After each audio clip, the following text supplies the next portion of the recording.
Negeri Kedah ni kaya dengan pelbagai hasil bumi. Tapi pasal apa rakyat dia masih miskin? Dan aku yakin geng, bukan Kedah saja. Semua negeri-negeri yang ada orang Melayunya masih miskin. Pasal apa?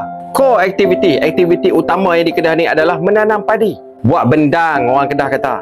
Pasal apa majoriti orang yang buat bendang di Kedah ni masih miskin? Sedangkan kalau kita boleh tengok, Perdana Menteri orang Melayu, Timbalan Perdana Menteri orang Melayu, Menteri Pertanian pun orang Melayu. Tapi pasal apa pesawah-pesawah Melayu di Kedah masih miskin? Aku nak buat satu rumusan dekat hampa supaya kita sama-sama faham dengan jelas. Nak tanam padi, yang pertama sekali kita tengok benih.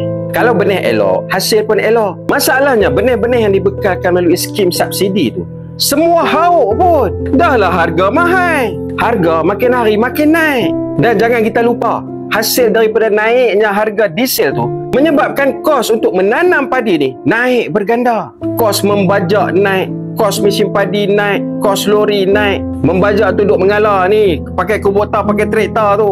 Puak-puak Saitro kerajaan jawab apa? Tu kami bagi subsidi bersasar. Bukan bersasar, tersasar dah hoi. Tu tak kira lagi bila mengerak padi ni dapat 1 tan, hantar pi kilang type C DAP lah.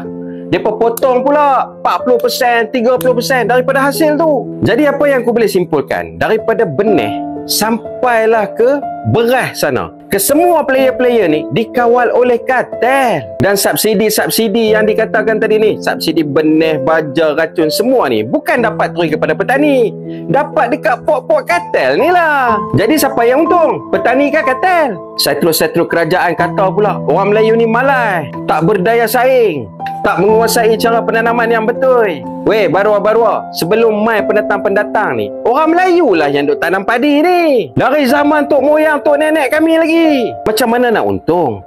Benih tak kualiti, racun, baja semua naik harga.